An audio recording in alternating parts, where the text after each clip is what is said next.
예, 82번 문제를 풀어보도록 하겠습니다.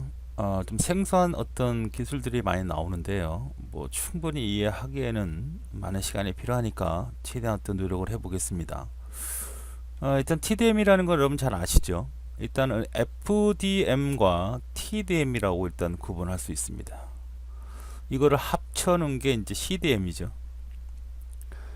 주파수를 분할한다는 얘기입니다. 그래서 이렇게 좌표로 가게 되면 주파실이 이렇게 날아가는 신호도 있을 거고요, 이렇게 날아가는 신호도 있을 거고, 이렇게 날아가는 신호도 있겠죠. 이렇게 요 Y축을 채널이라고 했을 때 채널이 세 개죠. 그러니까 동시간대, 이게 시간입니다, 이거는.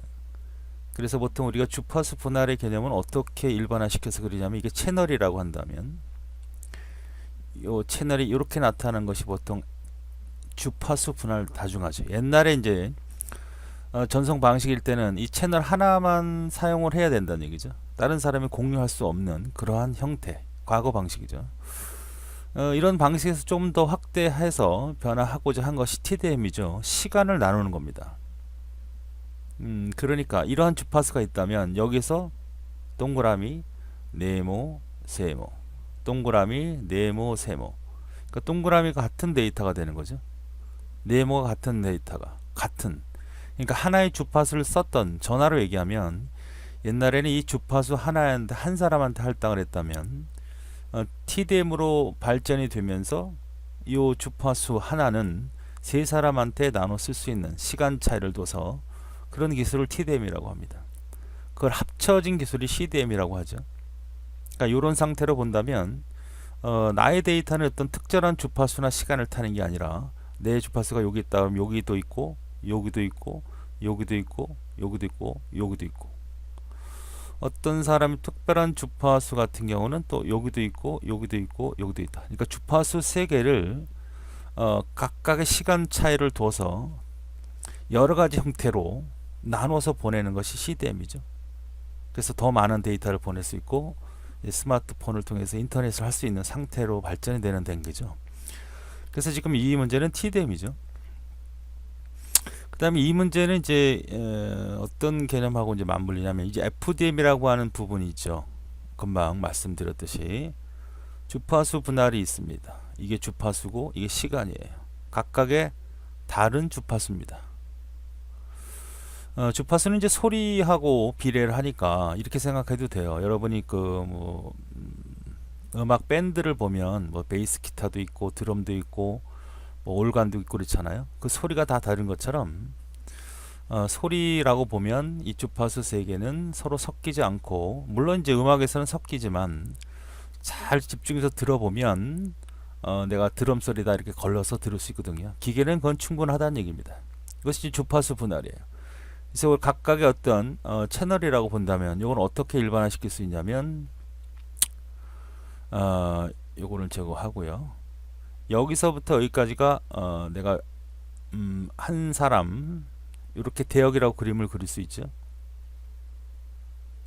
사람의 음성이 소리가 크고 얘가 적고, 이렇게 요게 이제 A라고 한다면, A라고 하면 요게 B라고 하면 요게 C라고 하면 요게 A로 B로 C로 그림을 나눠 그린 겁니다. 자, 이런 형태로 사용을 했고요. 실제로는 이제 이쪽 부분을 잘 사용하지 않았다는 거죠. 그죠? 이걸 우리가 보통 가드 대역이라고, 보호 대역이라고 합니다. 서로 섞이지 않도록. 그러니까 우리가 라디오 주파수 방송국이 있잖아요. 만약에 89.1MHz다. 그러면 89.2MHz를 또 쓸 수는 없죠. 90.3MHz 해서 주잖아요. 그 영역의 간극이라고 보시면 돼요. 그럼 섞이지 않도록 돼야 되잖아요. 그죠? 그것을 주는 여유분을 우리가 보호 대역이라고 하는데, 이렇게 되면 시간 차이를 상관없이 주긴 하는데, 많은 형태 사용하지 않는 이런 부분에 대해서 낭비가 다 너무 많다는 얘기죠. 이런 부분에서 이런 부분이 너무 낭비가 심하니까 이렇게 하지 말고 어떻게 하자, 요거를 여러 개 이렇게 이렇게 이렇게 줌으로써 여러 개의 채널을 할당할 수 있으면서 더 많은 속도를 낼 수 있게끔 해준 이것이 바로 OFD입니다. 직교란 말입니다. 직교 주파수 다중화, 분할 다중화라고 하는 그 기술을 설명하고 있는 거예요. 반송파라는 건 이제 이런 형태의 신호들을 말하는 거고, 간극을 최소화시키기 위해서 지금 최소화시켜서 직교한 형태로 얻어낸다는 거죠. 그러니까 실질적으로 이제 이 기술에서 곱셈 계산하고 신호를 곱셈을 해서 나중에 이제 적분을 하게 되면 그 다양한 채널들을 긁어낼 수 있어요. 그래서 많은 데이터, 많은 양의 용량을 보낼 수 있다 해서 디지털 멀티미디어에 많이 사용이 되는 그런 형태의 신호라고 보시면 되겠습니다. 그 다음 DSS하고 FHSS도 간단히 소개를 해보죠. 자, 고정된이 중요합니다. 이 FSH는 나중에 이제 이게 시험에 직접적으로 나올 수도 있어요.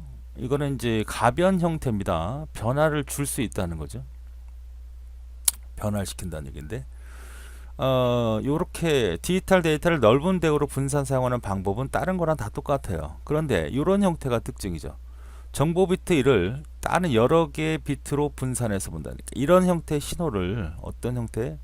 이런 형태의 신호로, 혹은 요 형태의 신호를 요런 다양한 형태의 신호로 보내면서 좀 더 정확하고 좀 더 많은 형태의 주파수 대역을 사용하면서 보낼 수 있는 그런 확산 형태로 보낸다 해서 이렇게 직접 얘기하는 거죠. 직접 확산 방식이다 이렇게 얘기하는 거고, 도약 확산 방식이라고 하는 것은 요거와 좀 다르게 지금 요 개념이죠. 10101이 있다면 채널이 날아가는 채널이 5개가 있다고 가정을 하자. 그러면 이 값들을 각각의 채널로 따로 보내는 거예요. 물론 따로 보내지만 도착했을 때는 다시 모여지겠죠. 이런 형태로 보내는 방식. 그래서 요 두 가지 큰 특징은 고정된 하나의 채널이고, 이거는 어떤 거다? 23개의 채널을 통해서 우리가 각각의, 지금 이렇게 23개라고 하면 23개의 비트를 23개의 비트로 채널로 나눠서 보내는 그런 형태의 방식이다 라고 생각하면 되겠습니다. 그래서 이걸 설명하고 이걸 찾는 문제, 혹은 이걸 설명하고 이걸 찾는 문제 정도까지도 정리해 두셔야 되겠습니다. 그래서 문제를 다시 한번 살펴보면, 뭐 직교란 말이 나왔으니까 당연히 직교란 의미엔 이 답이 되는 거겠죠. 그래서 3번이 답이 되는 그런 문제가 되겠습니다.